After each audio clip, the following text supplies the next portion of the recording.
Salut à toi public, bienvenue dans cette vidéo où nous allons parler un petit peu d'équations différentielles dans le cadre du chapitre sur la cinétique chimique et plus particulièrement sur les transformations qui sont dites d'ordre 1.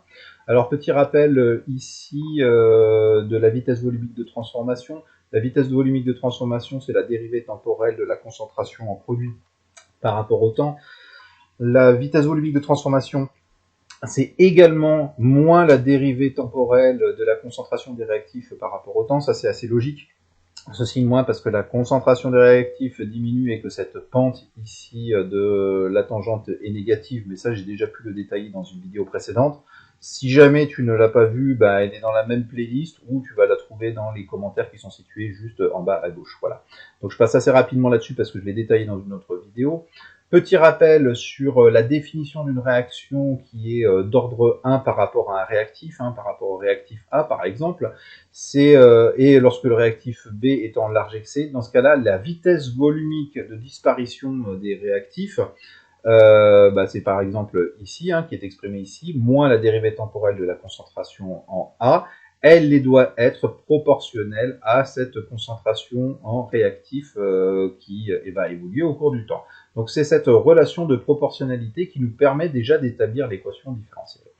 Alors, on va traiter à la fin, tu vas voir, cette équation différentielle, je vais la faire dans le cas général en utilisant finalement le mode d'emploi qui nous est donné par nos amis les mathématiciens. Je vais l'appliquer à cette transformation ici qui est purement, fictive, on est sur de la théorie, et l'appliquer à un exercice sur la dismutation de l'eau oxygénée.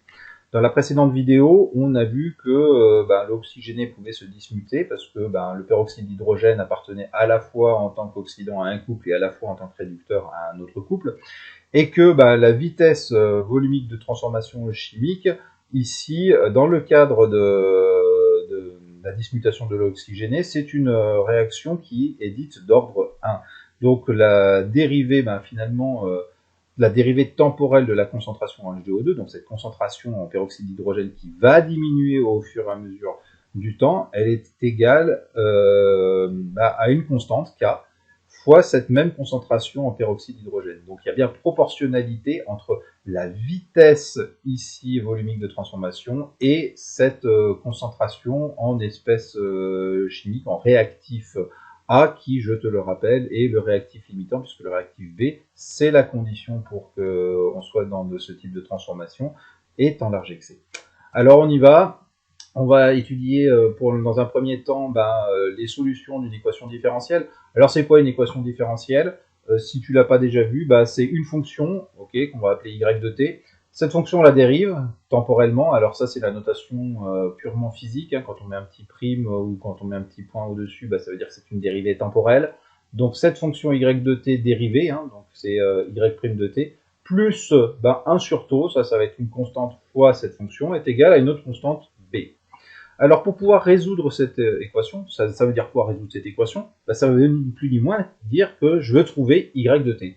Donc je prends la dérivée d'une fonction, je rajoute 1 sur tau fois cette fonction et je trouve une constante, trouve cette fonction. C'est ça l'idée de l'équation différentielle.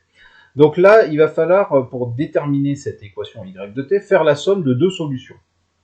Une solution sans second membre associé et une solution particulière. Alors on y va, pour la solution sans second membre associé, ça tu n'as pas d'autre choix que d'apprendre ici cette solution. Déjà, la fonction y de t, elle est égale à A c'est une constante, fois exponentielle de moins t sur tau. Alors ici, déjà quand tu vas être en physique, il va falloir s'arranger, mais je vais y revenir dessus, pour avoir finalement une équation différentielle qui a cette lettre-là ici, voilà, avec aucun coefficient, enfin si un coefficient 1 devant la fonction qui est dérivée une première fois. Ok, très bien. Donc on y va, on a y de t égale a exponentielle de moins t sur tau. Ça, c'est ce qui va correspondre au régime transitoire. Alors je ne sais pas si tu te rappelles, en cinétique chimique, on a vu que, par exemple, pour la formation d'un produit, il y avait une augmentation de la concentration, et puis après, cette concentration restait constante. Le régime transitoire, c'est toute la partie du début de la courbe où tu as une augmentation de la concentration de ce produit de transformation. Ça, c'est le régime transitoire. Une fois que la courbe a atteint une asymptote horizontale, là, tu es en régime permanent. Donc, cette solution ici sans second membre associé, c'est celle qui va caractériser le régime transitoire, donc le début de ta courbe. Bon, ben, on va ajouter maintenant la solution qui va permettre de caractériser la fin de la courbe, hein, lorsqu'on atteint l'asymptote horizontale. Donc la solution particulière de l'équation est déterminée suivant les données de l'exercice. En physique, lorsque le régime permanent du système est établi, c'est ce que je te disais quand tu as atteint l'asymptote horizontale. Okay, les grandeurs physiques ne varient plus. Donc si ça varie plus, ça veut dire quoi? Ça veut dire que y de t est une constante. Donc ça veut dire que sa dérivée, quand tu dérives une constante, obtient 0. Donc y' de t est égal à 0. Et ça, c'est parce que le régime permanent est atteint. Donc tu as y' de t qui est égal à 0. Donc on se retrouve avec 1 sur tau fois y' de t égale b. Et donc du coup, y' de t égale tau, c'est une constante, fois b. Alors ne t'inquiète pas pour cette constante tau, on va passer à l'exercice d'application et on va voir quelle tête elle peut prendre, cette constante. Ok, très bien. Alors je te rappelle, au tout début, on a dit que la solution de cette équation différentielle, c'était la somme de la solution de l'équation sans son grand membre associé, celle-ci, plus finalement la solution particulière. Eh ben alors on y va. On va faire la somme des deux, celle-ci plus celle-ci, et c'est parti. Donc on a y de t est égal à a facteur de exponentielle de moins t sur tau plus tau b. Ok, très bien. Tau, on le détermine avec les grandeurs du système. Alors c'est très bien, B c'est établi aussi par des grandeurs physiques lorsque tu vas établir ton équation différentielle. Il reste à déterminer A, cette fameuse constante. Et pour ça on va utiliser les conditions initiales. On va souvent se placer à t égale 0. Hein. Alors ça va nous arranger parce que lorsque je remplace t par 0 dans la relation qui est ici, mon exponentielle elle vaut 1. Et donc du coup je vais, à partir des conditions initiales, déterminer la valeur de A. Alors le mieux c'est de partir sur la définition de cours, hein, de la vitesse volumique de transformation dans le cadre d'une transformation d'ordre 1. La vitesse volumique de transformation, elle est ici donnée par moins la dérivée temporelle de la concentration de A, et on a dit que c'était proportionnel à la concentration de A. Ok, donc j'écris l'équation. Et alors là, je suis pas loin d'avoir la forme d'écriture qui est souhaitée par les mathématiciens pour la résolution. Donc le K1 fois la concentration en A, je le passe de l'autre côté, donc je me retrouve avec 2 signes moins. Évidemment, je vais tout multiplier par moins 1, voilà, pour me retrouver avec quelque chose de positif de chaque côté. Et là, c'est génial, parce que finalement, on retrouve la forme qu'on avait tout à l'heure, avec la dérivée d'une fonction, avec un coefficient qui est égal à 1 devant, plus K fois cette fonction qui est égale à 0. 0, tout à l'heure, c'était B1 dans la solution de nos amis mathématiciens. Bon, alors on y va, on continue. Nos amis mathématiciens, ils ont utilisé la lettre tau. Ils ont dit que c'était la dérivée d'une fonction plus 1 sur tau fois cette fonction est égale à une constante.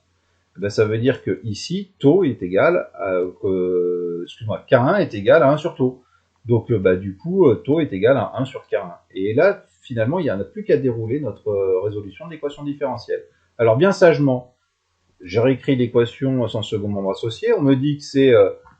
tout à l'heure, on m'a dit que c'était y est égal à a exponentielle de moins t sur tau. Là, c'est pas y que j'ai dérivé, c'est la concentration en a. Donc, a de t est égal à a. Ça, c'est une constante, hein, faut pas confondre. Ça, c'est un élément chimique, hein, une molécule, un ion, ce que tu veux. Alors que ça, c'est une constante. Hein. Faut bien distinguer les deux. J'ai repris la notation qui nous est donnée par les amis mathématiciens. Ok, très bien. Donc, cette fonction-là, cette solution de l'équation sans second membre associé, c'est la concentration en fonction du temps, qui est égale à A fois exponentielle de moins t sur tau. Tu vois, le taux, maintenant, on sait ce que ça vaut. Parce qu'on a écrit notre équation différentielle sous la bonne forme. Donc ça, c'est déjà la première étape, c'est de l'écrire sous le bon aspect, hein, cette équation différentielle. Bon, je sais que tau est égal à 1 sur K1, donc c'est très bien. Ici, j'ai finalement déjà levé une inconnue dans mon exercice. On y va, on décrit le régime, ça permet de décrire le régime transitoire. On y va maintenant pour la solution particulière qui permet, elle, de définir le régime permanent. Je te rappelle, quand la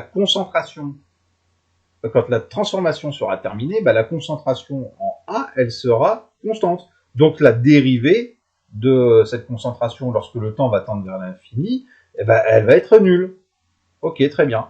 J'ai plus qu'à réécrire cette relation-là. Donc, ok, je réécris ma relation. Sauf que ça, lorsque le temps t va tendre vers l'infini, la concentration en A, elle va rester constante. Si elle reste constante, ça veut dire que la dérivée de cette concentration est nulle. Ok, j'ai plus qu'à remplacer. Je remplace sa dérivée par 0. Ok, et donc là, je sais que ça va être égal à 0, donc très bien. Bon, bah alors j'ai 1 sur tau fois A de t qui est égal à 0, avec K1 est égal à 1 sur tau. Ok, très bien. Ça me donne quoi sur A de t? Ben, ça veut dire que A de t est égal à 0. Parce que tau est non nul, ok, donc ça veut dire que forcément la concentration A de t est égale à 0. Eh ben allez, on poursuit. On me dit que la solution générale de l'équation différentielle, donc la solution finale, c'est la somme de l'équation sans second membre, celle-là, plus la solution particulière, 0. Bon, ça va être facile à faire l'addition. Ok, donc là j'écris simplement ce que j'ai obtenu. Donc j'ai A de t qui est égal à A facteur de l'exponentielle de moins t sur tau plus 0. Très bien. Il ne reste plus qu'à déterminer la constante A ici. Et ben je me place à t égale 0. À t égale 0, ça va être la concentration. La concentration en espèce A, c'est la concentration initiale que j'ai mis dans mon milieu réactionnel. Cette espèce chimique A, elle est concentrée d'une certaine manière à la t égale 0. Et ben cette concentration, j'ai plus qu'à remplacer A de t par A0, la concentration de l'instant initial, et t, je le remplace par 0. Alors on y va, c'est parti. Donc la concentration à l'instant t égale 0, donc ici, hein, là on est à A lorsque t est égal à 0, c'est la concentration que j'ai montée à 0, qui est égale à A facteur de l'exponentielle de moins t sur tau. Oui, mais comme on est à l'instant initial, t vaut 0, donc l'exponentielle vaut 1, donc A, ma constante A vaut la concentration de l'espèce chimique A à la date t égale 0. Et ben c'est parti, j'ai plus qu'à réécrire la solution finale de mon équation différentielle. Je remplace le coefficient A ici, cette constante A, par ce que j'ai trouvé. Concentration à l'état initial de l'espèce chimique A. Et je me retrouve avec la concentration en fonction du temps qui est égale à A0, facteur d'exponentielle de moins t sur tau. Avec tau qui est égal à 1 sur K1. Si je remplace maintenant tau par 1 sur K1, ça me donne quoi? Ça me donne la concentration de mon espèce chimique est égale à la concentration initiale fois l'exponentielle de moins t de moins K1 fois t. Ok, très bien. Là, on a une exponentielle décroissante qui va tendre vers 0. Ça veut clairement dire que ici, A de t, et c'était le cas dans notre équation, c'est bien un réactif. Le réactif qui est limitant, vu que la condition pour que cette vitesse volumique, que cette transformation soit d'ordre 1, c'est que cette espèce chimique A soit mise en présence d'un réactif B qui est en large excès. Bon. Allez, maintenant, on applique ça à notre deuxième petit exercice sur la dismutation de l'oxygéné, si tu veux bien. Donc, on avait la dismutation de l'eau oxygénée qui donnait de l'eau et du oxygène. On avait établi cette relation-là pour l'équation différentielle. Bon, elle n'est pas sous la forme que j'aimerais avoir pour que ça colle à la méthode qui nous est donnée par nos amis mathématiciens pour le résoudre. Alors, c'est parti, je triture ma relation. Le K1 fois la concentration en H2O2, je le passe de l'autre côté, ce qui me donne moins K1. Je multiplie tout par moins 1 et j'obtiens ça. Ok, très bien. Là, je l'ai mis sous la bonne forme. Ok, alors on y va. Ça me donne dérivée temporelle de la concentration en peroxyde d'hydrogène plus 1 sur tau fois la concentration en peroxyde d'hydrogène est égale à 0 avec K1 qui est égal à 1 sur tau. Encore une fois, bon, ça ressemble un petit peu étrangement à ce qu'on avait dans la diapo précédente. Alors on y va, on continue. Solution de l'équation sans second membre associé. Ça veut dire que la concentration en réactif au cours du temps qui est égale à A, ça c'est une constante, facteur d'exponentielle de moins t sur tau. Maintenant, la solution particulière, lorsque le temps va tendre vers l'infini, la concentration de ce réactif ici, si notre transformation a atteint son état final, ça ne bouge plus, la concentration est constante. Si cette concentration-là est constante, ça veut dire que sa dérivée temporelle est nulle. Donc je remplace dans l'équation qui est là. Ok, si ce terme-là est nul, l'équation elle devient comme ceci. Je remplace la dérivée temporelle de la concentration de peroxyde d'hydrogène par 0. Très bien. Et ça va de nouveau me donner, comme dans l'exemple précédent, concentration lorsque le régime permanent va être atteint, qui va être nul. Ok. Bon, alors ça c'est assez logique. Hein. Regarde, ici on a le peroxyde d'hydrogène qui réagit sur lui-même. Bon, ok, on imagine bien que quand tout le peroxyde d'hydrogène aura réagi, il n'y en aura plus dedans et que donc sa concentration sera nulle. Ok. Donc la concentration, lorsque le régime permanent va être atteint, lorsque ton t va tendre vers l'infini qui est égal à 0, c'est somme toute assez logique. C'est pas que des maths, hein, faut quand même avoir un petit peu les pieds sur terre et savoir que tu es en train de faire de la chimie. Bon. La solution générale, il va falloir faire la somme de la solution sans second membre associé, à savoir celle-ci qui est ici, plus la solution particulière, celle-là. Alors on y va, on fait la somme, très bien. Comme d'habitude, maintenant, il ne reste plus qu'à déterminer la constante A qui est ici. Alors on y va, pour déterminer la constante A, on va utiliser les conditions initiales. Donc à t égale 0, quelle est la concentration? Eh ben, je l'ai appelé dans cette présentation H2O2 0. Ok, c'est la concentration en peroxyde d'hydrogène à la date t égale 0. Ok, très bien. Donc je remplace, comme la date c'était égale 0, je remplace t par 0 et je me retrouve avec cette équation-là. L'exponentielle 0, ça fait 1. Ok, donc ça veut dire que le coefficient A qui est ici, ben, ça vaut la concentration en peroxyde d'hydrogène à l'instant initial. Ok, j'injecte ça je le remplace A par ce que je viens de trouver, parce que c'était finalement le but. Donc je me retrouve avec la concentration en peroxyde d'hydrogène au cours du temps qui est égale à la concentration initiale en peroxyde d'hydrogène fois l'exponentielle de moins t sur taux. Ok, je remplace taux par 1 sur K1 et j'obtiens la relation suivante. Avec évidemment une asymptote horizontale qui va tendre vers 0. Et ouais, l'exponentielle, lorsque t va tendre vers l'infini, elle va tendre vers 0. Donc la concentration en peroxyde d'hydrogène va également tendre vers 0. Ok, très bien. Alors maintenant, comment est-ce que tu fais pour, dans un exercice, détecter si une transformation chimique à une vitesse volumique qui obéit à une loi de type d'ordre 1? Eh ben, deux choses. Soit tu vérifies que l'évolution de la concentration du réactif A au cours du temps obéit à une loi de type exponentielle, comme on vient de l'établir à l'instant dans la vidéo. Alors ça, c'est typiquement ce que tu vas pouvoir faire en TP, parce que tu vas avoir la courbe de la concentration au cours du temps, tu vas avoir un enregistrement avec des points, et tu vas pouvoir modéliser avec l'ordinateur pour voir si ça colle à une exponentielle décroissante. Voilà. Donc ça, c'est typiquement une solution que tu vas plutôt utiliser en TP. Deuxième méthode, vérifier que le temps de demi-réaction est indépendant de la concentration initiale. Donc ici, quelle que soit la concentration initiale, tu vois, sur ce graphique, c'est typiquement ça. C'est typiquement un graphique qu'on pourrait par exemple te donner sur un exercice. Voilà, quelle que soit la concentration initiale, tu t'aperçois que le T1,5 voilà, est toujours le même. Donc si tu prends A'0 ici, que tu divises sa concentration par 2, c'est A'0 divisé par 2, finalement on retombe sur le même T1,5 que si la concentration initiale avait été de A0. Donc ça, c'est la première méthode pour voir si tu es bien face à une réaction dont la vitesse volumique obéit à une loi de type ordre 1.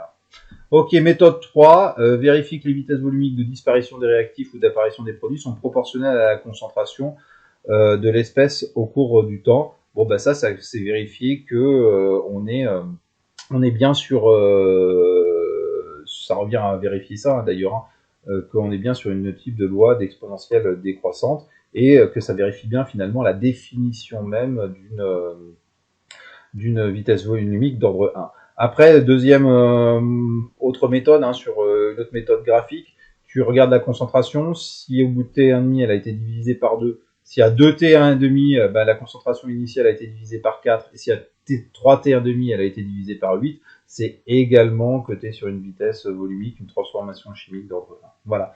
Écoute, j'espère que tu as tout compris sur cette vidéo, et puis je te dis à très bientôt sur la chaîne.